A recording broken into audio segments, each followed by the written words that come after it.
Welcome to Midlife Matters. I'm Marie, and each week I'm joined by my friends Julie and Mindy to talk about all the topics keeping women in the middle years up at night. Today we're talking about how to avoid a midlife crisis. Is it even possible? What steps can we take to help us through this time of transition? And why do researchers say people are the most unhappy at age 47? Join us to find out. Hello, listeners. Today we're talking about how to avoid a midlife crisis. This episode is inspired by a listener email. One of our listeners, Stacy, writes, "Hello, ladies. I saw this article today and thought of you all. It might be fun to discuss. I was surprised at the age they said that people are the least happy, which is 47 years old. So interesting." Ouch. And then she linked an article published just recently, January 3rd of this year in Psychology Today. It's called How to Be Happy in Middle Age and How to Avoid a Midlife Crisis. And Stacy wants us to discuss this article, and in particular, the most unhappy age, 47. What did you guys think about that when you heard that that's the least happy age?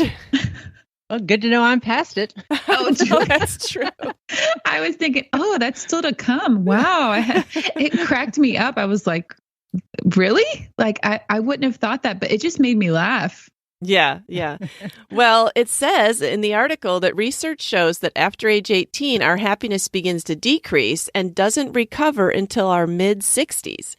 In other words, middle age is hard on almost everyone, and they say that 47 is when people are the least happy.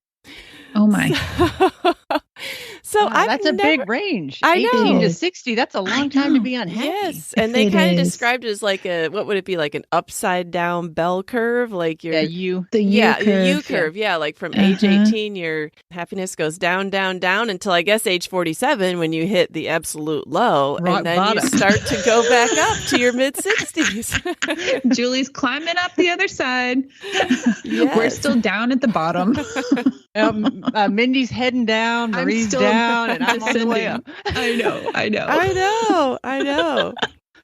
Well, do you agree? And I don't know if we can definitely agree, but can you see what the author's saying? Can you see any validity to the statement that you're happiest at 18 and then you aren't really that happy again until your 60s? Can you see how they would come up with that maybe?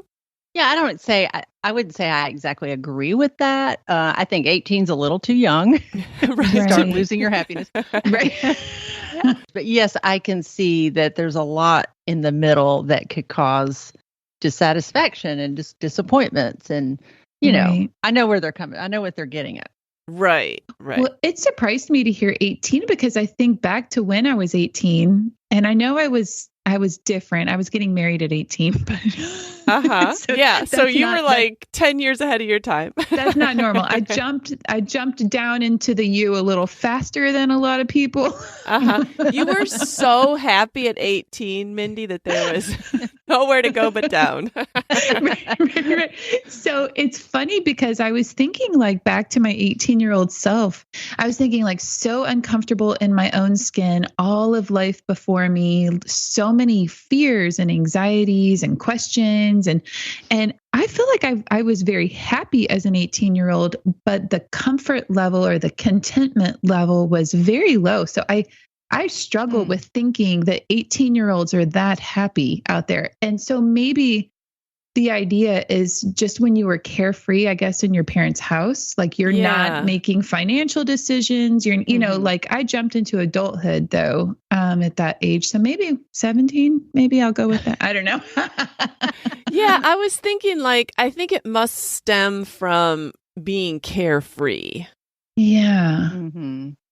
It's probably not a function of your circumstances necessarily, but just that you're free of responsibilities. Yeah. You're free of everything lies before you. Anything can happen.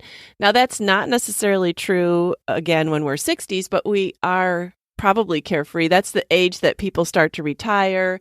They kind of can look at maybe some travel and things that they haven't done really up to this point because they've been working. Maybe that's what stems into that. Yeah. Maybe that's what they have in common. I do know the beauty of getting older. I love talking with people that are, I'll say 50s and 60s, is just this, and I'll go back to the word contentment, that they have gained this comfort and contentment with their stage in life. And so I love talking to them, and I can see that age, that makes sense to me, that you're like, I am where I am and I'm happy with who I am. And I'm, I've not been able to change this, or I've changed that about myself, and I'm good, just like an acceptance, maybe. Yeah. That wasn't there before. I remember when I was turning 50, my mom said, if I could go back to any stage in my life, I think it would be my 50s. And I said, really? Because she's mid 80s. Okay. And I said, that just kind of surprised me, because I was, when you turn 50, you're kind of dreading it, thinking it's going to be bad. And, it's like your kids are responsible for themselves now. And there is just a lot of freedom in those years. So I thought that was interesting that she said that during the 50s. Wow. Okay. I like that. Yeah. Well, just out of curiosity, because this article really got me thinking, at what age thus far in your life do you think you were the happiest? Like, if someone said to you, picture a happy time, where does your mind go? Like, how old were you and what was happening in your life? And then when you really delve in, were you actually as happy as you think you were? Or were there stressors that you've kind of glossed over in your mind? Like, if someone said, like, what's your happiest time, Julie? What would you say? I immediately thought back to mid-20s, and I hate to say it, but that was before kids. So, and that's not to say I was not happy with kids. I'm not saying that, but my mind just immediately went back to that time. We were married for 4 years before we had any kids, and I was in pharmacy school. John was doing his residency. So those could be looked at as stressful years. Like, pharmacy school was the hardest thing I had ever done up to that point. Residency was stressful, but that's still not real life responsibilities. It's kind of a false sense of responsibility. There was just a lot of camaraderie with classmates and friends at church. And we met in a college department at our church, and a lot of marriages came out of that. So those people became our lifelong friends. We did everything together. And then as we moved into our early 30s, we had all our kids together. And I don't know, those were just really happy times. But then I think, okay, pharmacy school was stressful. I was studying all the time.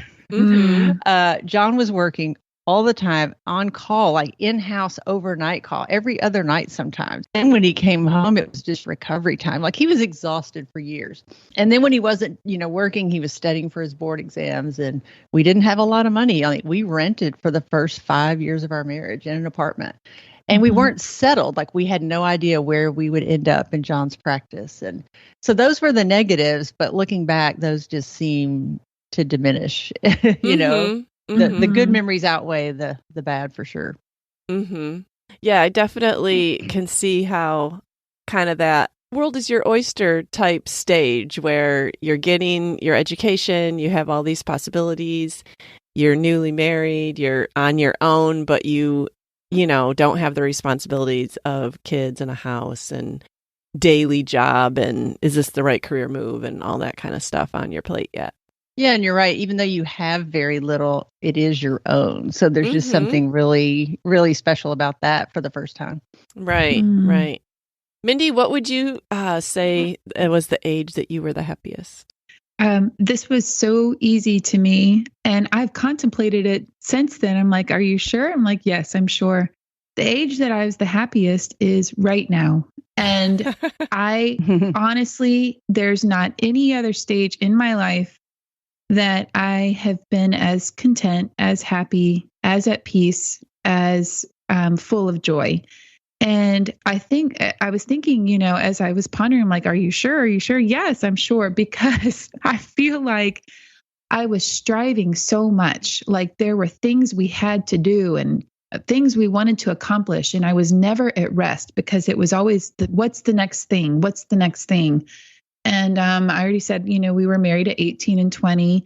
And so then having kids, and like those were hard years. All of my 20s were having babies, nursing, having miscarriages, gaining weight, moving, like there were so many things. And so the reason that I feel most assuredly that right now is the happiest stage is because, first of all, my expectations in life have shifted to be content. We are no longer having children, we're enjoying our children. Mm-hmm. I'm making healthy choices. So like my physical body, my mental state, my spiritual state, I do the things and make the choices that I've learned over the years I need to do and need to stay consistent with so that I can be more free to sleep better and live better and eat better. And the choices that I'm making are people and it's memories and it's let's live. And so Bryce and I also, just the contentment in our marriage, we will celebrate 25 years and just our life together. We've grown up together. We've been through a lot of hard times. And I think that it's changed both of our expectations. We're no longer trying to climb that career ladder that we have always tried to climb together. And we're so happy with where we are now. Mm-hmm. And so, there's been ups and downs and we've been through enough of those that we're so happy to be right where we are in life. Mm-hmm. And so I'm so happy right now. Mindy, you're going to defy that curve. You're not going to hit rock bottom. You're just going to switch over to the upside. You're just going to shoot over to the upside. Yeah, I'm a different letter, maybe. Yeah, I was trying to think. Maybe what a letter? W or I don't know what it would be. I don't know. A lowercase u. Yeah. But I do feel like it's come with, the Lord has allowed so many things in our lives or different things, and it's come with accepting that we don't have control. And maybe that we've come to that acceptance earlier, maybe because of life experience. I don't really know. I can't put my finger on it, but like I said, our expectations have changed and we're accepting of where we are now and truly happy to be right where we are. Mm-hmm. Yeah, that's awesome. That's awesome. And I can totally see what you're saying, about the stage of life that you're in right now, because I do romanticize and look back on like the little kid years with a lot of nostalgia, because when you're raising teenagers, you've lost control over what your kids do, what time they go to bed, what you serve for dinner. Like you have so much control in the little kid years. Mm-hmm. Right. And so it feels like the world is kind of like you're the conductor and everybody else is just part of the orchestra, and you kind of control and say where people are going to go and what they're going to do and what we're doing.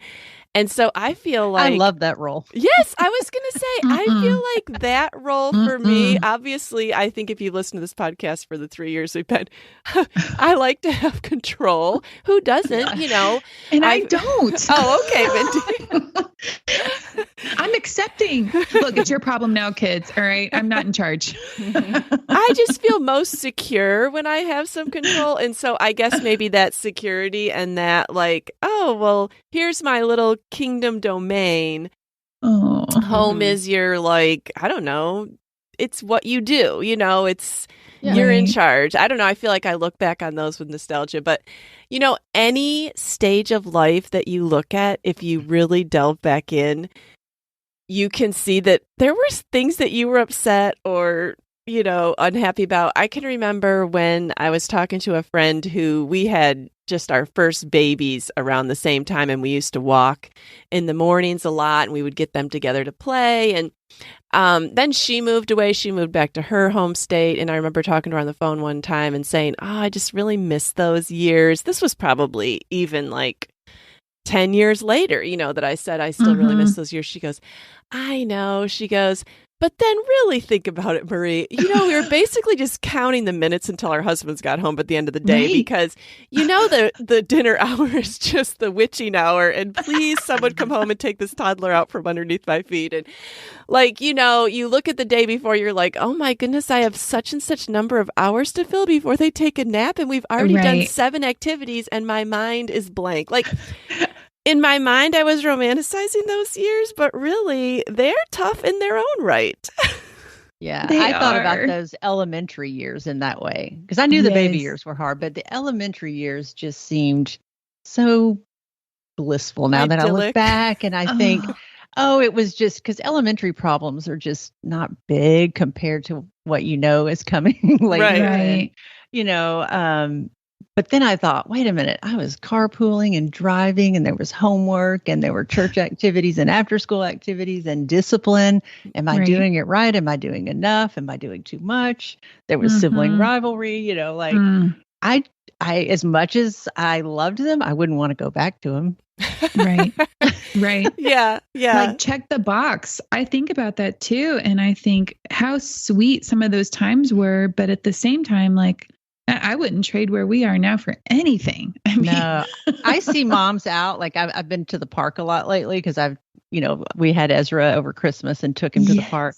And I just look at all those young moms out there and I think, thank you, God, that I am in this season of life. Like you, Mindy, I am really happy in this season of life too. It's just a weird way to think about it because it's not that you regret any of it, but it's just, you're kind of glad to be moving on.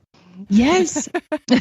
Yes. My son even asked me a question the other day. My youngest asked, he said, if you could choose between getting $1 million and losing and moving forward 10 years or going back 30 years, but with the knowledge that you have now, what would you choose? And I'm like, both sound awful. Like they both sound completely awful. And the more I thought about going back 30 years, I'm like, I don't ever want to live. Like I lived through that. I do not want to live through that again. I do not, I want to be right where I am. And I certainly don't want to lose 10 years because I love right where I am. It took you a long time to get there. I was like, I can't answer that. I'm just not answering that. Well, I don't know if we ever stop romanticizing the past, but I think what it really boils down to is every stage has its positives, its negatives, its good points, its bad points. Even middle age, which we're coming together to talk about today, has its good and bad points. So let's talk a little bit about what it said in the article. The author says that in our middle years, we see life as a challenge to overcome rather than an adventure to be enjoyed. Are you guilty of this? And in what situations do you find this most often occurs? I'm totally guilty of this. Like, I just found this meme yesterday and it spoke to me so much. It says, is anyone else going through life like, yeah, I just got to get past this last difficult week and then it's smooth sailing from there? But like every week. Yes. Every week we think that. We think, if we just overcome this, then life is going to be without any bumps.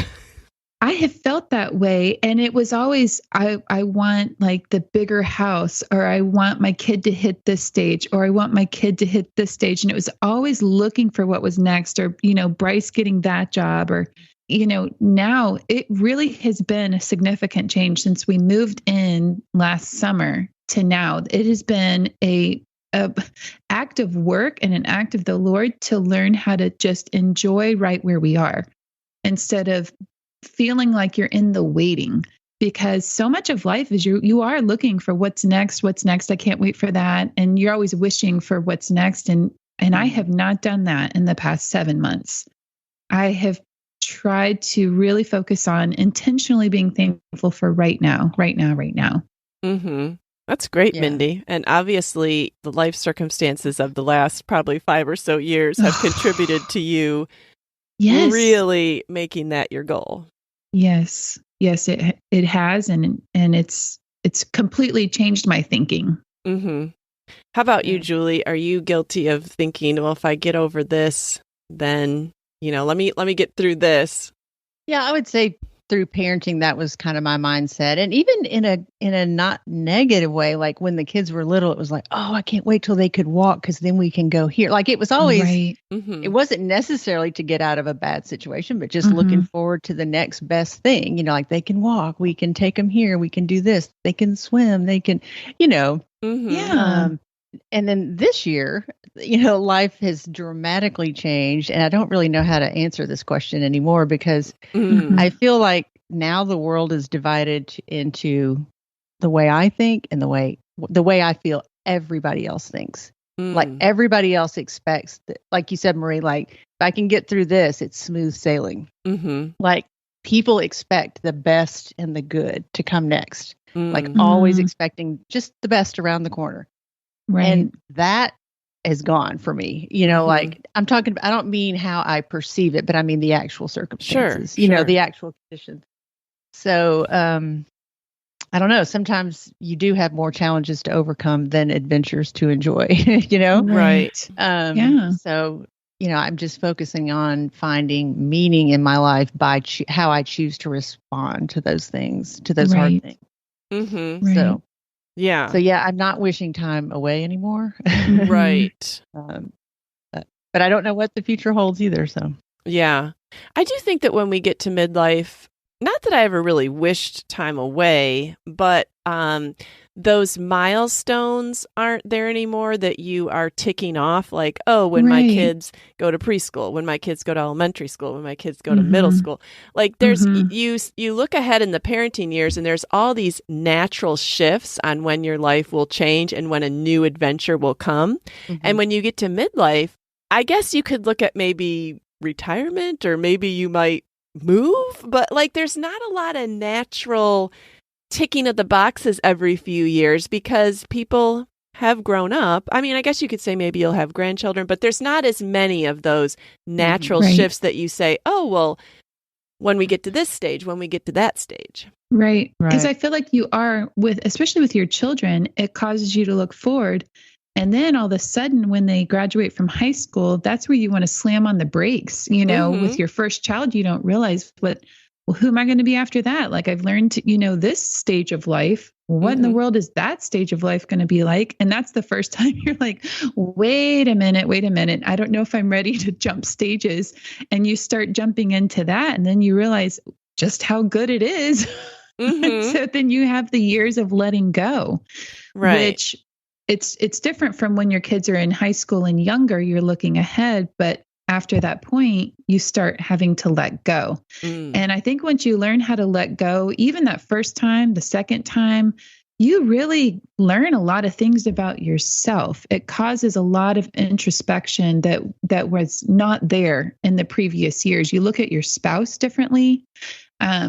Your role with each other changes. And I know that can cause a lot of stress and conflict in some people's lives. Things that had been hidden come to light. But if you're able to deal with those and kind of get to a sweet spot, then it makes even your marriage that much more enjoyable. Well, do you guys anticipate, or have you had, Julie, a midlife crisis? Like, do you anticipate having one, or did you feel like you went through one? And it's not necessarily the usual stereotype of I bought a sports car and traded in my spouse for somebody younger. But, just a midlife crisis, especially for women, doesn't really take on that kind of a stereotype. Like, what might it look like? Yeah, because I typically think of that characterizing men more than women. So I thought, well, did I have a midlife crisis? I certainly wasn't anticipating one. So I think for me, crisis might be too strong a word, but something more like a midlife quandary would describe me. Like there's just so much uncertainty about like what comes next. Like you said, Marie, it's like when you're very young, all you have is potential, just opportunities awaiting.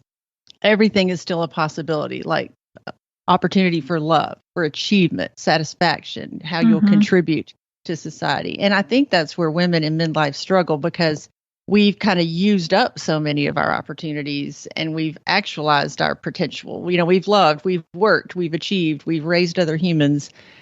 But I'm learning like to be happier in midlife and specifically right where I am in the middle of facing John's diagnosis, that to look at it like instead of all possibilities in the future, I have past realities. And that was just, like potential that I've actualized already. Like I was educated as a pharmacist. I worked as a pharmacist. I am married to a wonderful person, my best friend. I've had a great marriage. We have 3 great kids. I have spiritual children, people that I've influenced for God's kingdom. I have a grandson. I've traveled the world and seen some like places of indescribable beauty. And I have great friendships. So kind of focusing, not like that my life is over. I have no more future opportunities, but I certainly have less than I did 10 and 20 years ago, you know? And this topic just really came at such a good time. I just finished a book called it's a little light reading called Man's Search for Meaning. And it's by Viktor Frankl. It's kind of one of those books like a lot of people want to read, you know, in their lifetime. He was a Holocaust survivor, and he was a psychiatrist. And so he's kind of analyzed like what it was in people who were more apt to survive, like in their, what was going on in their mind. And he used this analogy of life, kind of like a harvest, a field. And he said, I love this quote. He said, life is transitory, meaning it's not permanent. You know, people and situations, our health, it's all going to go away. But people tend to only see the stubble fields, like the stumps and the cut off stalks after a harvest, when there's like some kind of loss.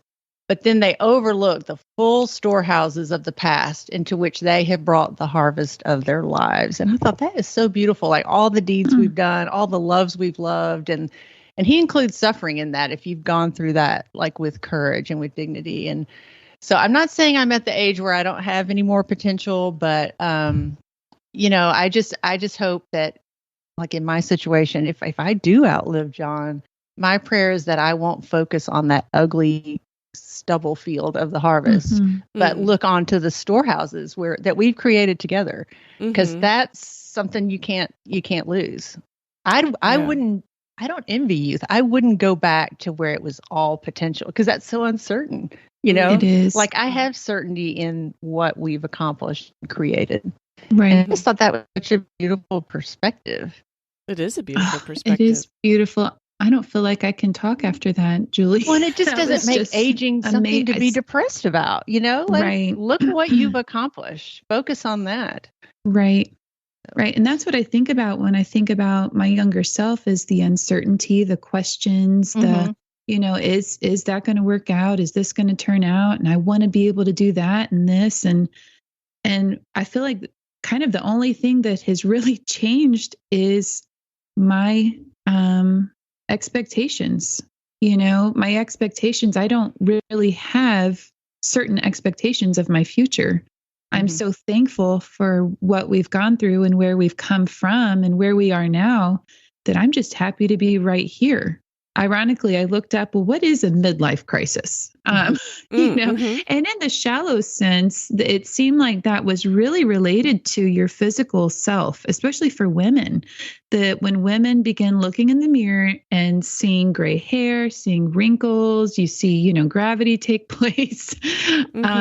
That's really what, you know, you're sad about. You realize your body is fleeting. And if you have never come to the point of questioning yourself and just your life on this earth and the meaning of life, if you have not delved deep into that, then I could see that coming as a really hard slap in the face. You know, the first time you realize you're immortal, or I'm sorry, that you're mortal.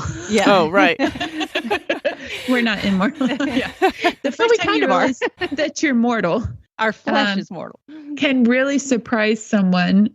And so again, on a shallow surface, me being able to make healthier choices, or in my mid-30s, surrendering my physical body and beginning to train that and make better decisions about what made me feel better, with what I ate and the exercise and doing hard things so that I could just physically feel better, I feel more apt to tackle life. And like when I go to exercise now, for instance, I choose classes or I choose exercises that I'll be able to do when I'm 80. And so even in this article, it mentioned if you are physically fit at 70, you have the mind of a 20-year-old. And you have, you know, you have that type of contentment. And so I just think I want to be able to physically live my life. And so many years were racked with guilt and shame and extra weight that just put a damper over everything else that was happening. When I was unhealthy, it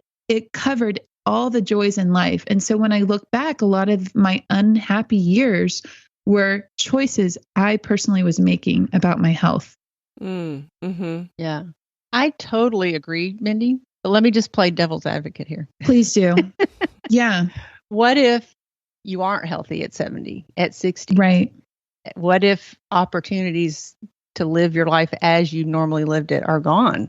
Like, how will you be happy? Yeah, I mean, I'm just asking like people to think about that. Like, what kind of work has to go on inside to maintain how you can be happy? Because I believe you can. Right.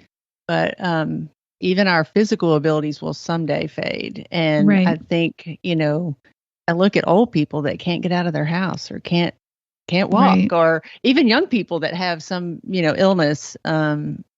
It's just interesting to know, like, what is it about them that they can be happy? Right. Yeah. Well, I do appreciate that question. And I do feel like in other areas where the Lord has changed and rocked my world, allowed things to rock my world that haven't been in the physical sense, I do remember coming to a point, having a bad test result and contemplating living sick, and the Lord thankfully did not call me to that at that point. But I remember thinking, I can handle everything else, but don't take my health. And I felt like Job when I said that. And I could see that mentality of, I feel like I can surrender or learn how to live with everything else. But as soon as my health was touched, it was like, that's too much. That, I don't know how. Julie, I don't know how I would live because the Lord has not called me to that. At the same, you know what I mean? Like you walk the path the Lord gives you.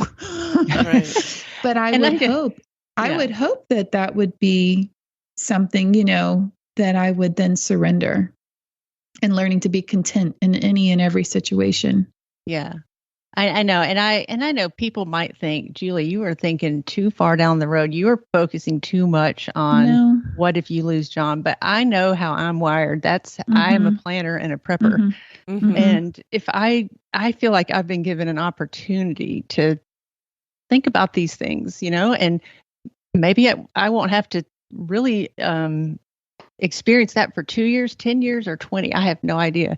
But I'm grateful that I'm thinking about these things now, and that there's wisdom gained and bigger perspectives when you've gone through hard things. And I'm thankful for that part of it. Like that is a good part of going through trials and challenges. It's not enviable. Nobody wants it. But it does change who you are. Now, if I could go back and be the person I am now at 25, sure, sign me up. But that's not the way it works, is it? To have that wisdom. Yeah. Well, let's talk a little bit about what the article said about how to avoid a midlife crisis. And I don't know if you're a thinking person, I don't know how you can maybe you avoid the crisis part, but you definitely can't avoid the quandary part because thinking people are going to think about changes in their life.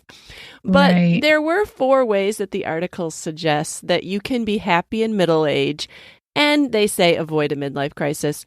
And so I wanted to talk about if we're doing any of these or if we're doing anything else. So one of the first things they talk about is nurturing meaningful relationships. And I think that this is probably one of the biggest keys. I think we all just are hardwired. We don't want to be lonely. We don't want to be irrelevant. We don't want to be pushed out of meaningful roles.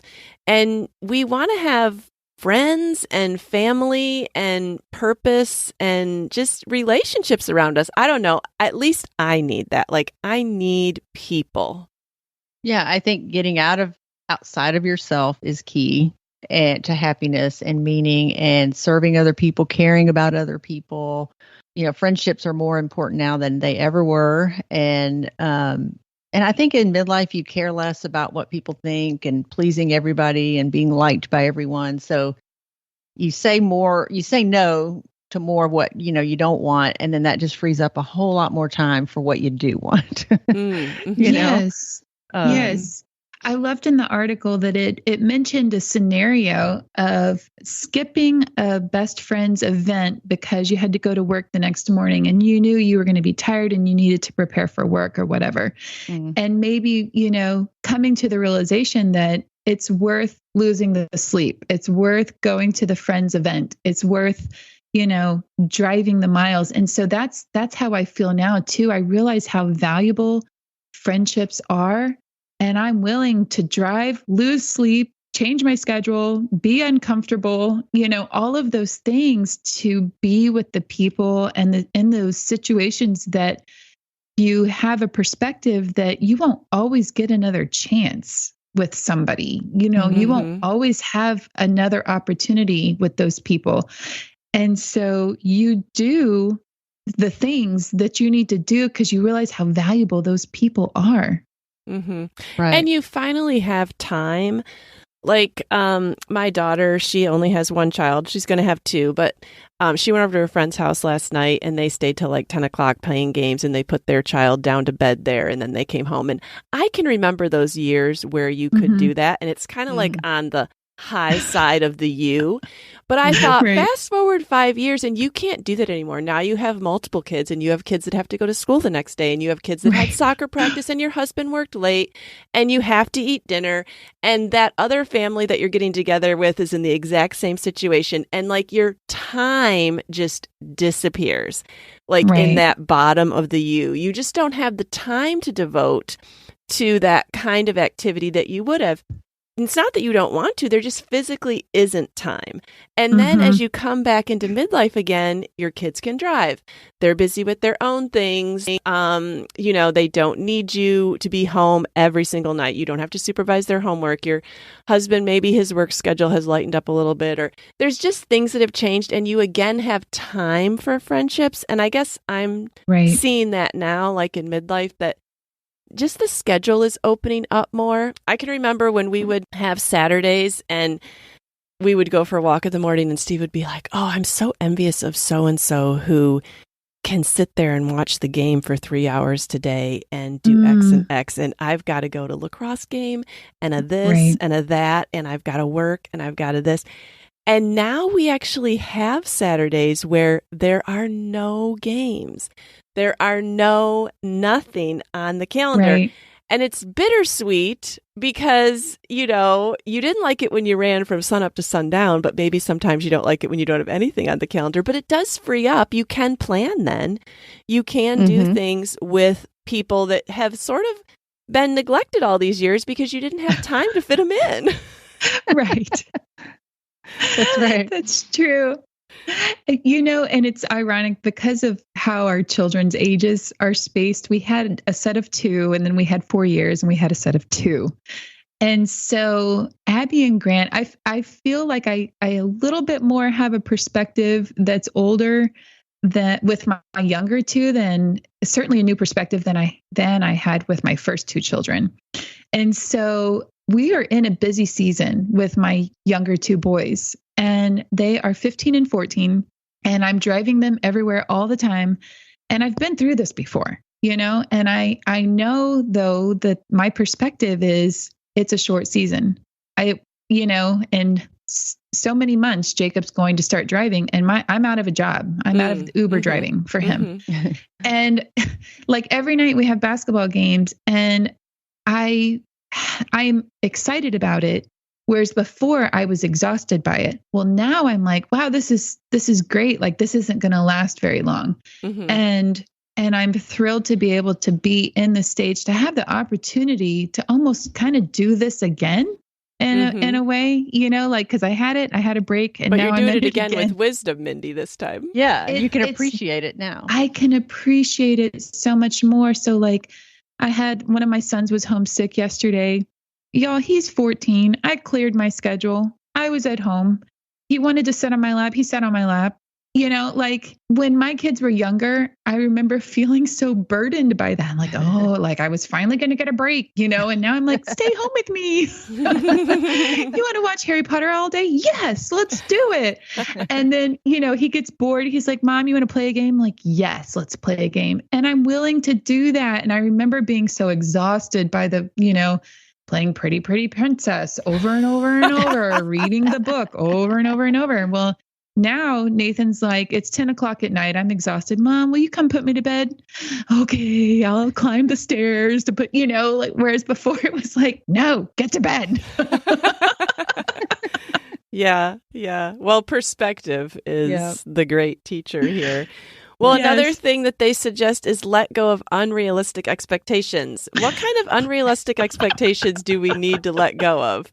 Because I always feel like if I have an expectation, we talked about this last week in our happiness, if I have an expectation, I probably think it's realistic. I know. I thought about this, like, okay, I'm not going to go back to school and become a surgeon or a chemist. Like, that's not happening. That's unrealistic. But then I think, well, I still want to set goals that I push myself a little, we had a birthday party for John and one of his partners came, and she's just a little bit older than me, I think, but on her 50th birthday, she climbed Mount Kilimanjaro. And I thought, oh my gosh, like this is still a possibility. She did it with a bunch of ladies. They just went and did it. I mean, she trained and all, but I thought, oh, that's so good to hear. Like I need to hear things like that. Even if I don't ever do that, I can certainly go out there and hike 6 miles and, I think the article said set goals that are easy to accomplish. And I thought, well, that doesn't sound like much of a goal then. Right. Actually. Yeah. It said, don't keep moving the goalpost out of reach. Like, but don't move them in so close that it's like. Yeah. That everybody gets a trophy. Everybody gets a trophy. Okay. Well, I have a funny situation of something that I literally have just accepted. I'll say even yesterday and today, and you guys are going to laugh so hard at this. I would love and have been longing for a different vehicle other than a minivan. I've told you guys, this is my third minivan. I have said, I want out of a minivan. I've been driving one for 21 years. I'm over it. I don't care that Marie said that they are sexy for 2022. Okay. I have been actively looking and researching vehicles for myself. And literally today I have come to the conclusion I need to stay in a minivan. Oh, you guys. Really? I thought you were going to say you bought something. I have at least another, because I went and I drove the smaller SUVs that I want. And I'm not there yet. And my entire family has rallied for a minivan. Everybody wants me to drive a minivan. It provides a life for us and a lifestyle for us. They want home away from home. And that's the minivan. Yeah. So as soon as we're done podcasting, I'm going to go test drive a new minivan. Oh, even a new minivan. Yes, Julie. I'm actually I'm letting go that I'm not to the small SUV yet. Yeah, and you might not be there for a while, Mindy, because our minivan is a 2007, and Steve's like, if you want to, get something different, but I can't see a time even in the next year where I just don't need a minivan anymore, because when my college kids are home and we all go somewhere together, we need that space. It's just true. They don't want to be squished 3 across the back seat. And if we tried to take a trip like that, that would just be setting ourselves up for a nightmare. So I don't really see myself not needing it. So I just keep driving the one that I have because I can't bear to actually buy a new one and sign myself up for another 15 years of one. I know. I am accepting now, whereas I have been kicking and screaming. Well, you won't have to keep it 15 years, just however long you need it. Yeah. I know. That's the other thing is I'm just not there yet. And one day I will be, but I want to embrace even this time with the boys at home. Yeah. I want to embrace this time and not wish myself out of it. So that's what I'm fully okay. Minivan I think is it. I think that's where it's at. The article talked about that. It said I think it mentioned that we know our strengths and weaknesses. And yes, I think you also you learn what you're good at, what you're not good at, what you really want too. I think I listened to a lot of voices when I was young and wanted what other people wanted me to have or what I thought I should be doing or what what I should do just because I could do it, not really because I knew what I wanted. Mm-hmm. Right. And I think you get to that point at midlife and, right. You might look at somebody that you envy and think, oh gosh, that looks so great. But then you say, nope, that's not for me. I would hate that.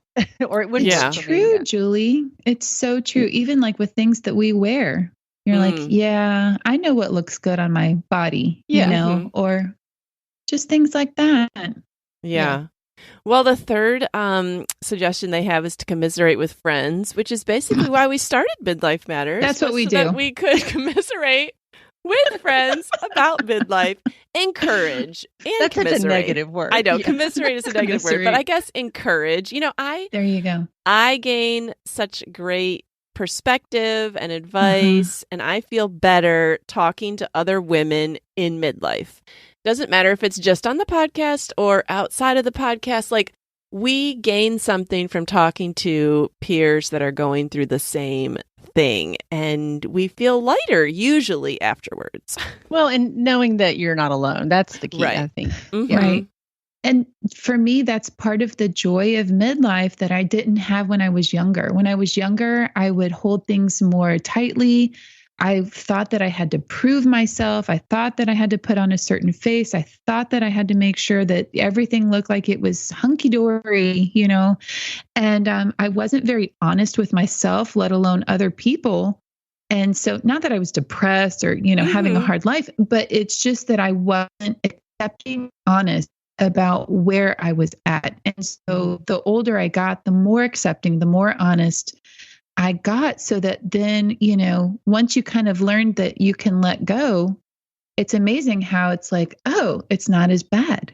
It's, like there's joy and there's celebration. And I just had a hard time, opening myself up to that when I was younger. Right, right. Well, the fourth one is live for the moment. And this is a hard one for me. I mean, Mindy, you've obviously said that you are living for the moment, but I don't know. I feel like it's hard for me to live in only this moment. Like, I wish I could turn off past, future, but for me, it's really hard. And maybe that's just a personality trait. But, if I live in the moment too much, then I get sad that the moment's going to end. And I think, well, am I going to like the next moment? And I don't know. Like, do you guys struggle with that at all?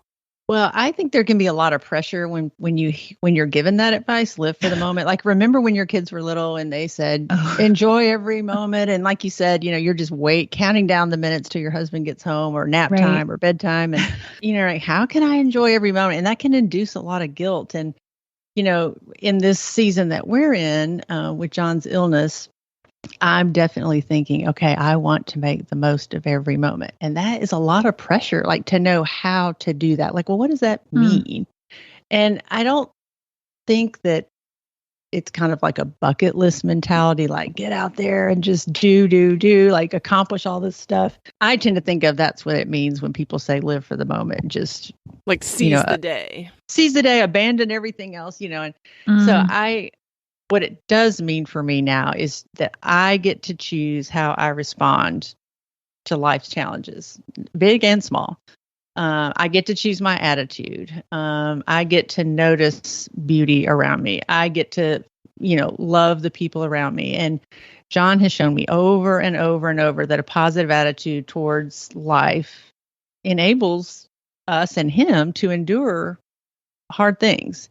And it also enhances the enjoyment of life. So I was reading the other day, like, there's even been studies that show positive emotions can boost your immune system. I mean, isn't that amazing? And I think about John's response to his cancer, like that his tumor response. To think there could be a link between a positive attitude and an immune response. I mean, that's just amazing. So I don't know. I just trying to choose how I react in the moment, every moment, and do the best I can. Yeah. Right. Yeah, I think that's. And then happiness is kind of a byproduct of that, I think. Instead of striving for happiness, striving for proper, action. And I think happiness is a byproduct. It comes out of that. Right. That's a good way to look at living in the moment, because sometimes it can seem like an overwhelming charge to for someone to tell you to do that. Like you ought to be doing things. Yeah. Right.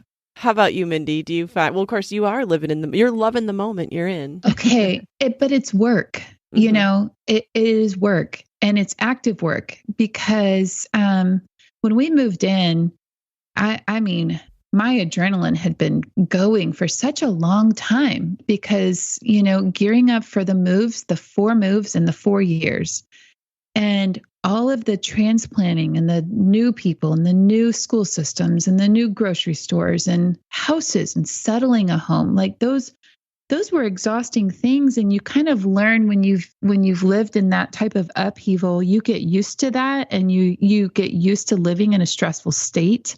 And I do believe that I found contentment within each moment. I really, you know, leaning into the Lord, because I couldn't have gone through all of that and stayed sane without the Lord.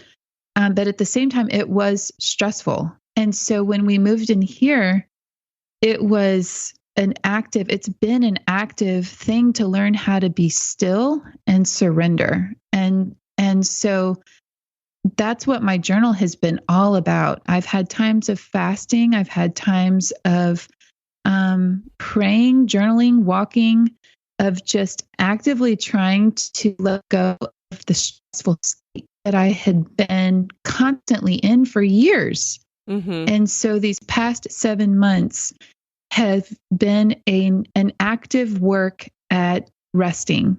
It's an active work at surrendering, an active work at being still. And that seems to be an oxymoron, to say you're actively working at being still. But when, you know, it's the Sabbath, it's resting, but it's work to rest. And so trying to learn that skill set has not been easy. And it's not natural. It's not natural to do that. And so I don't know how to do it. I can't tell you what to do.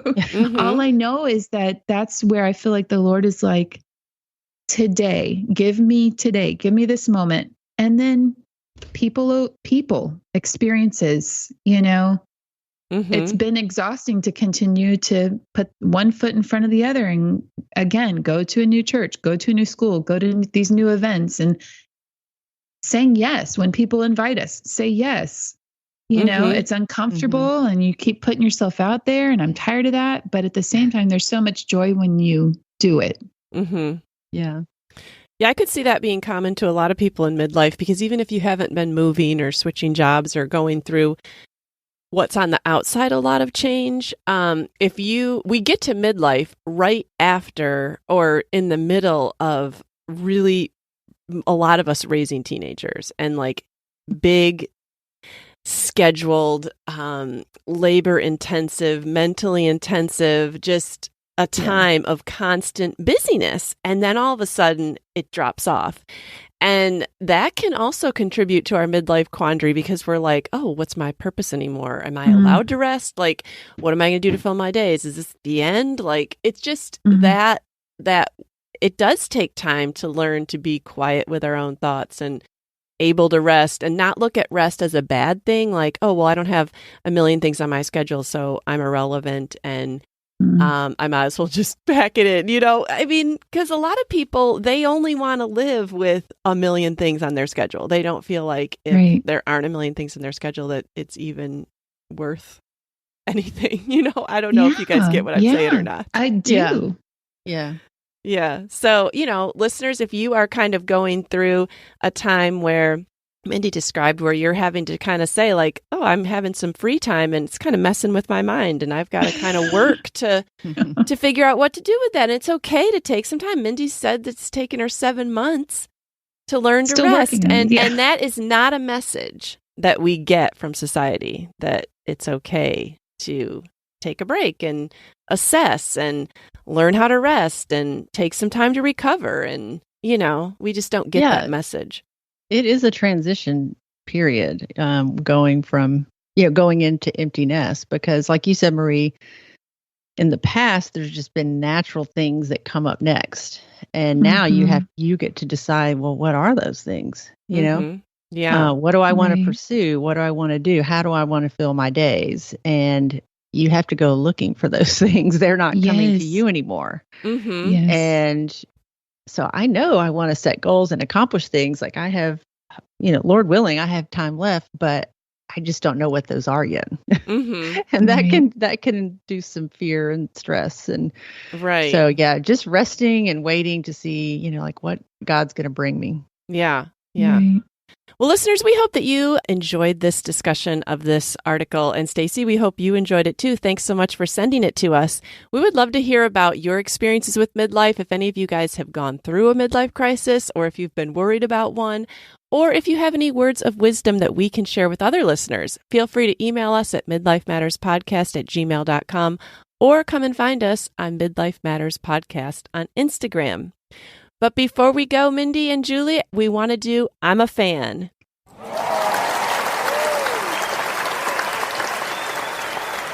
Julie, what are you a fan of this week? I am a fan of a series on Hulu, and it's The Hardy Boys. Did you guys watch The Hardy Boys? Y'all are probably too young. Back when I was, I think, in high school, it was on with Parker Stevenson and two really cute guys. No, but it was a big thing.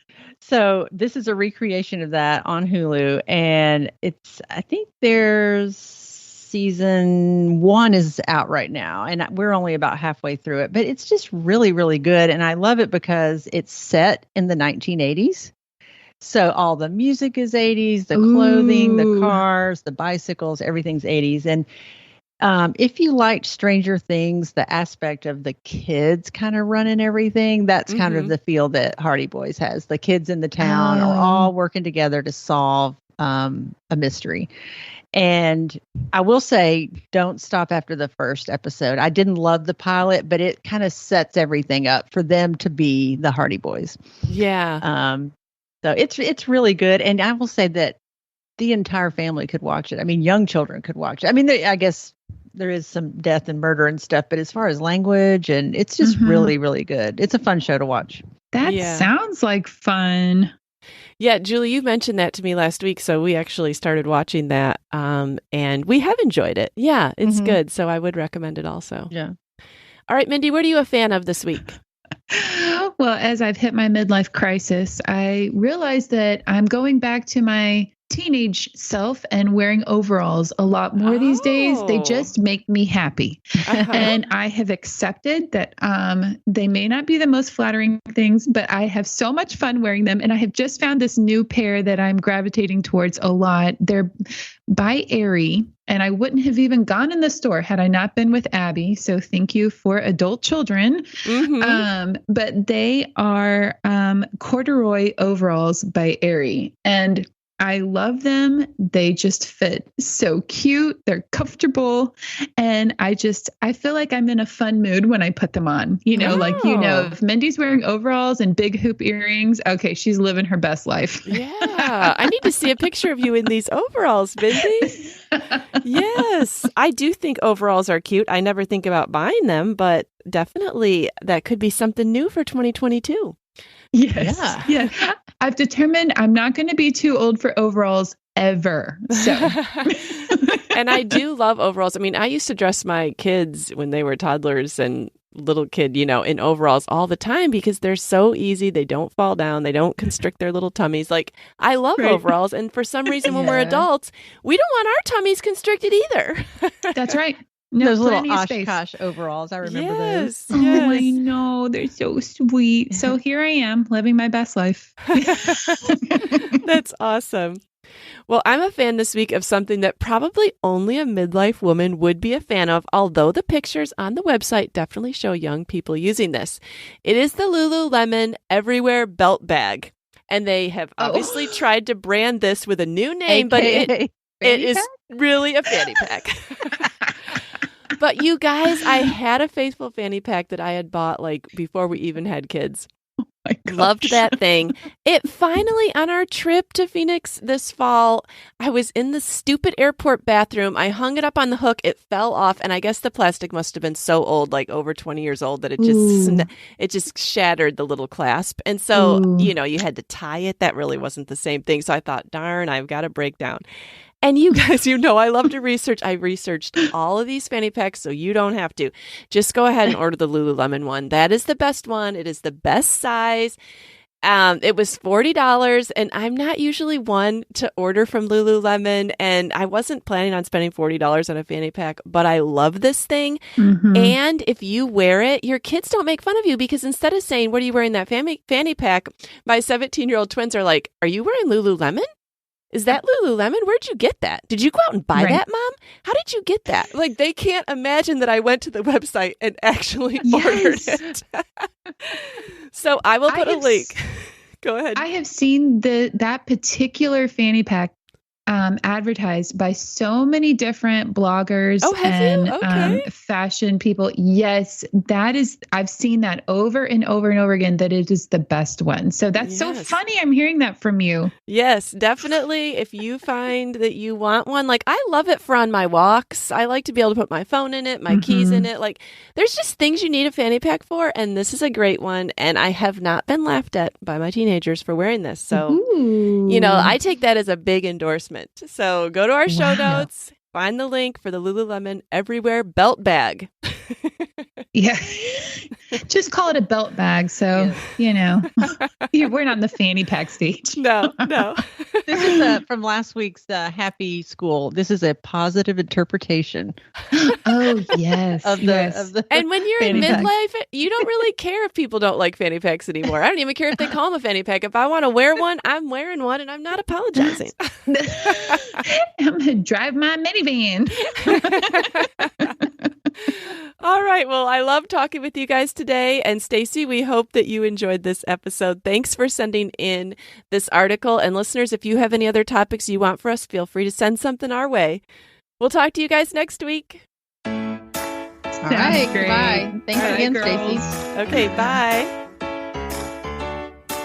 We're so happy you joined us today. You can find the show notes for this episode at midlifematterspodcast.com. Also, please tell a friend about the show and help them hit the free subscribe button on their favorite podcast app. Be sure to follow us on Instagram at Midlife Matters Podcast. That's where we post pictures and stories about all the things we talk about in each episode. Thanks for listening, and we'll see you next week.